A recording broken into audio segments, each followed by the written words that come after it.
Vivian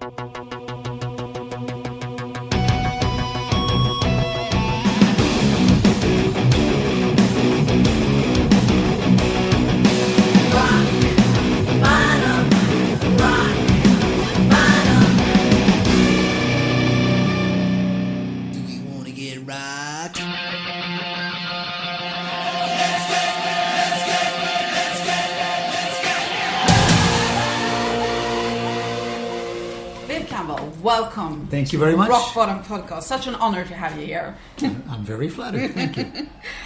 Let me name drop a little to start with. Before Def Leppard, you played with Dio and Whitesnake. That's quite an impressive list of bands. How would you say your style of playing has developed with these different bands? Oh, boy. Well, obviously the Dio thing, it was very classic, old school, heavy metal, hard rock, whatever you want to call it. Whitesnake tended to have a bit more of a blues,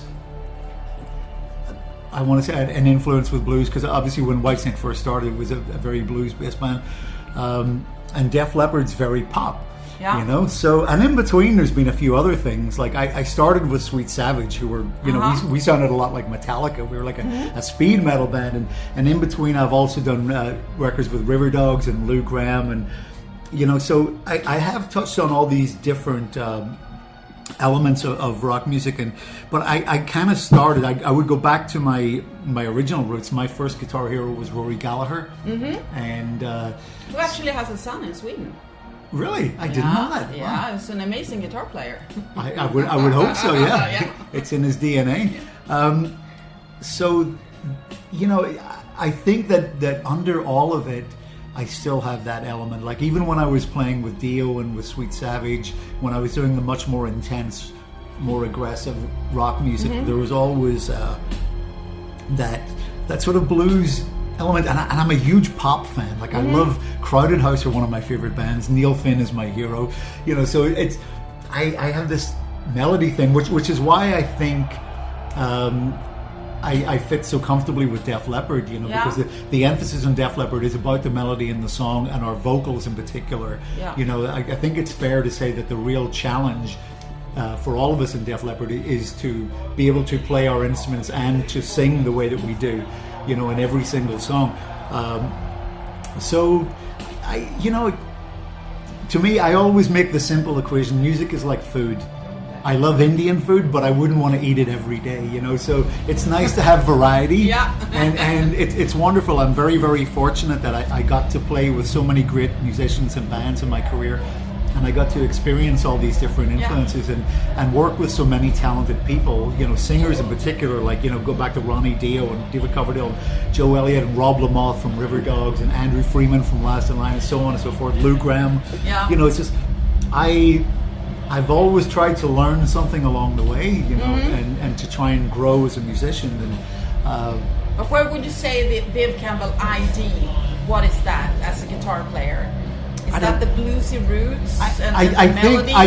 I think I'm naturally a very, very aggressive guitar player. Even when I'm playing something very melodic, I really attack my instrument. And I think that goes back to my first guitar heroes, Rory Gallagher and Gary Moore, who are the two guitar players I learned the most from. And both of them play with a very heavy right hand. Like they really lean into the instrument. A lot of pinch harmonics, a lot of palm muting from Gary Moore in particular. So I think that whatever it is I'm playing, I bring a real commitment.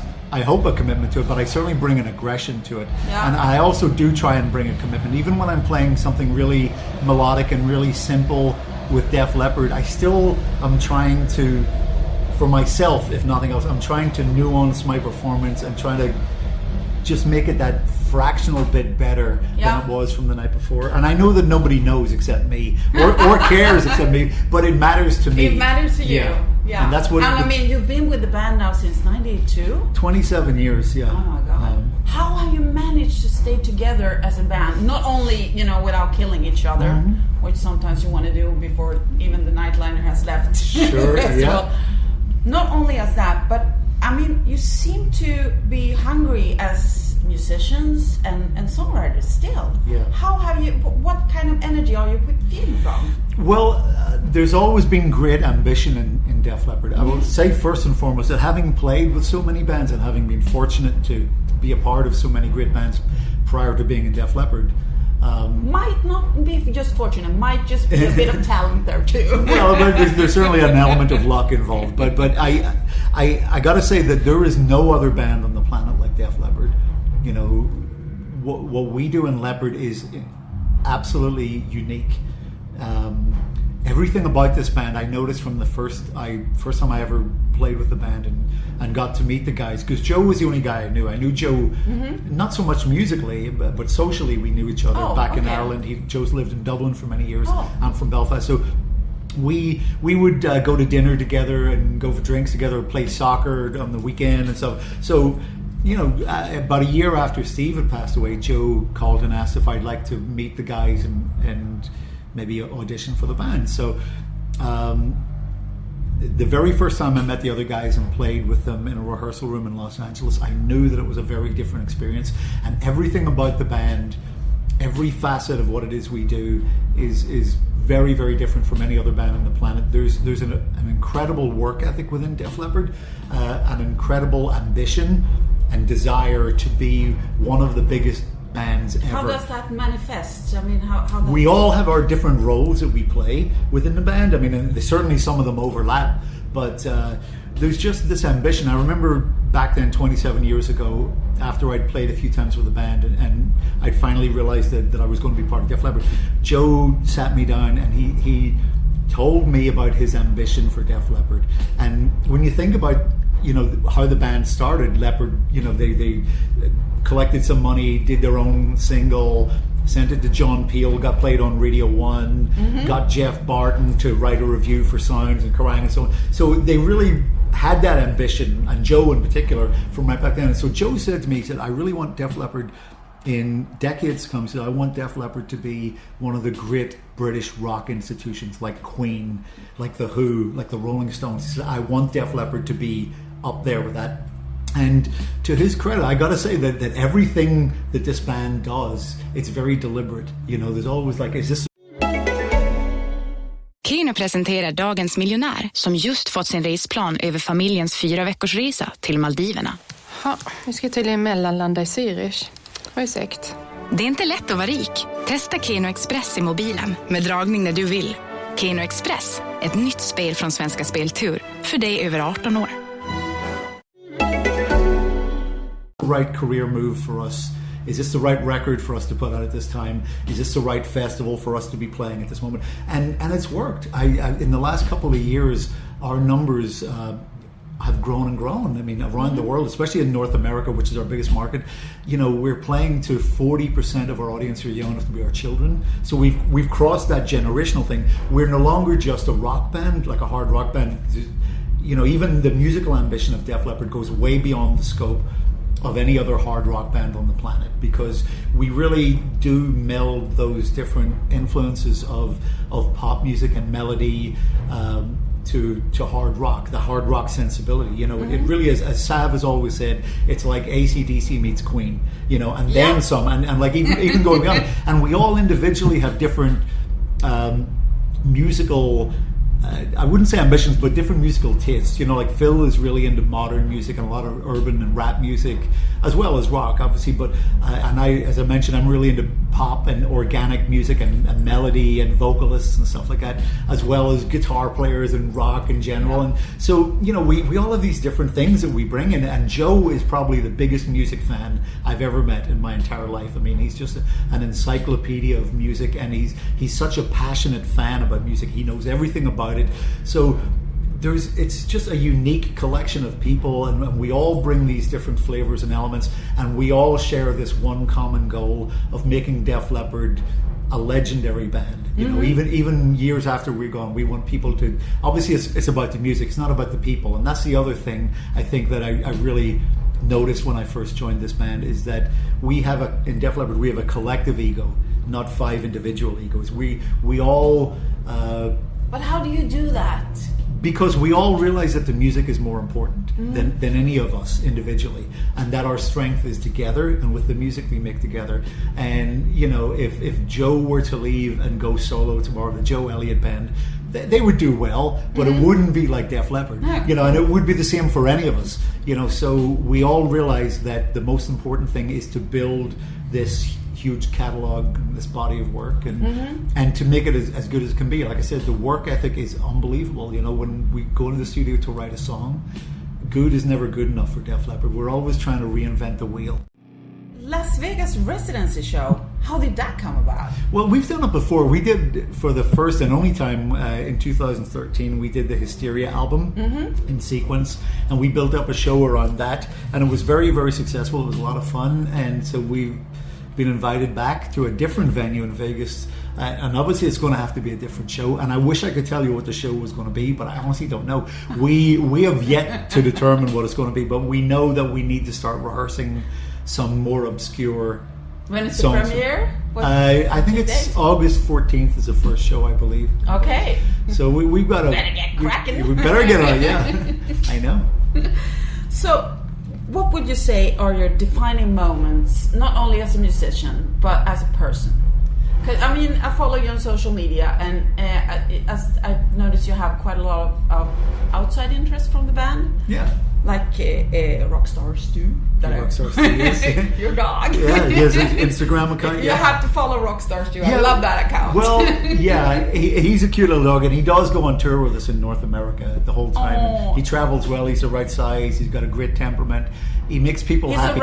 He's a rescue dog. Yeah, he was going to be put down, and so it's like from a kill shelter. Yes, correct. And my wife found him online. It was a Sunday morning, and she said to me, "We have to go today and rescue this dog, otherwise they're going to put him down." So we went, and we only took him as a foster dog. We weren't planning to keep him, but within a few days we realized that he was an exceptional animal, and he's been wonderful for my wife and I, and for the whole tour. When he comes on tour, it's a better atmosphere when there's a dog around. Yeah. There's a dog energy, and everyone loves it, you know. Yeah. So that's a good thing. So Stu always tours with us in America, and then of course he's got his Instagram account, Rockstar Stu, and that. You also have some charity that you're involved with for rescue dogs. Yes, several in Los Angeles, a couple of different animal shelters that we try and raise money for on occasion, and so that, you know, my wife especially is a big dog lover. I love having Stu.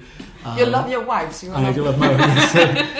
And it's great. I mean, I'm glad that she is who she is. So my other interests, I'm really into cars. I'm really into driving. You say defining moments of my life, being a parent is a lot to me. That I would say is my biggest achievement. You know, it's better than the Rock and Roll Hall of Fame, better than million-selling albums. When did you get invited into Rock and Roll? Well, just in March. Yeah, Def Leppard got into the Rock Hall of Fame. Took some time. It did take some time, but I might say it's all good. Yeah. But yeah, my children, being a good parent is my greatest achievement. I'd like to think that I'm a good parent. I'm not always there because I'm traveling, but you know, I do what I can, and I think that's what the world needs more of, is good parenting. You know, because to raise good people so that a lot of the bad shit doesn't happen, you know. On the other hand, for someone who hasn't lived with other than musicians all my life, you're gone quite a lot. But then again, when you're home, you're home quite a long stretch, and you get to take part of the children's, daily life more than maybe a guy that's, you know, working in an office. So I think it can be quite a positive thing as well. I do think it is. It really, for me especially, I mean, it really makes me realize how important it is to me. So when I am home, I devote all my time to my family, and that's the important thing. What about your defining moments as a musician? God, there's been a lot. You know, I don't tend to dwell on them. I really I like to look forward in life. You know, I still, as I said earlier, I'm still trying to, every time I go on stage with a guitar, I'm trying to be a better guitar player. Even if I'm not playing anything that's challenging me a lot, I can still play it better, you know? So I'm a Virgo, and so for me, I'm always seeking perfection, I suppose, you know? And that's been difficult for me because the intellectual side of me realizes that you can never be perfect.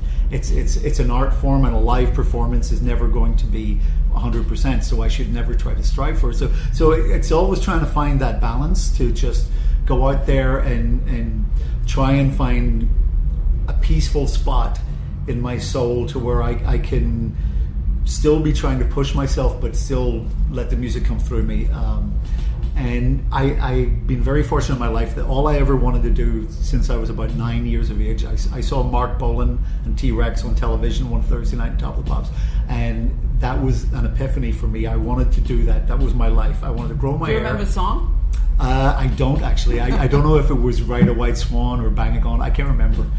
I was so taken in by the whole thing, but I've been really fortunate. This is all I've done with my life, and like I said, I've played with so many great bands. So it's life has been good that way, you know. But I need to stop and think about career highlights, you know, certain nights or whatever. But I've been fortunate to have a lot. Yeah. So, are you still thankful? Like every morning you wake absolutely. up and you know, I like doing this. I'm a cancer survivor, so every day I'm thankful. Like I wake up and it's just like, hey, I'm still breathing, you know. So, but I'd like to think that even before the whole cancer thing, you know, I always had that sort of an attitude. My glass was always half full, you know. But when you go through a cancer thing, I really think it makes you.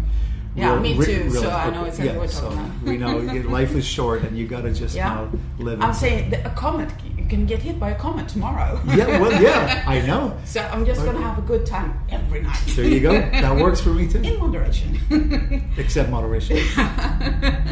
Last, we have this. In every episode, we ask our guests about a cringe song, and the cringe song is something that you're not particularly proud of to listen to, and you wouldn't tell like a really cool magazine about it. But this is Rock Böttom, so you can spill the beans here. What's your cringe song? It can be something from your childhood or something. Commercial gets stuck in your head. So it's not necessarily one of my songs. Okay, no, but something that your fans will go, shit, does Vivian Campbell really listen to that? Well.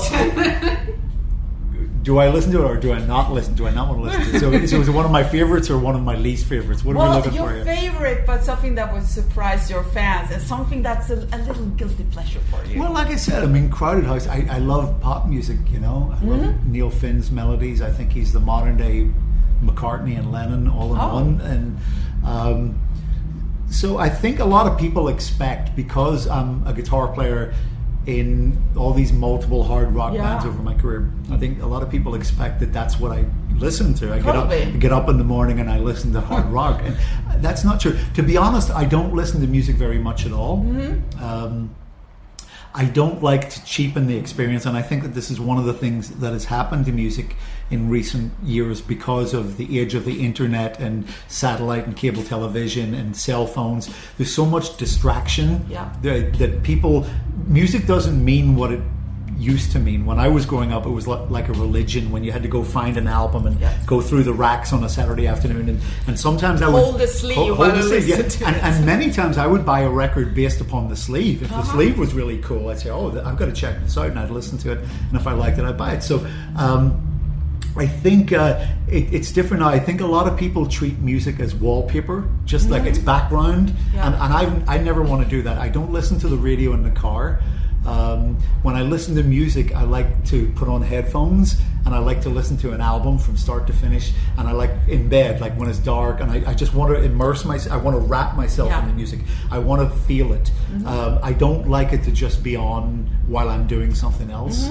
So, and I know a lot of musicians can do that. Like Joe is constantly listening to music, even if he's doing something. He's always got music on, and many different varieties. But for me, I want to immerse myself in it when I listen to it. You know? Other than that, I don't think that I'm really doing it a service. So no cringe song. No cringe song, but I like so many different kinds of music. In the morning, I would like to listen to Baroque classical music.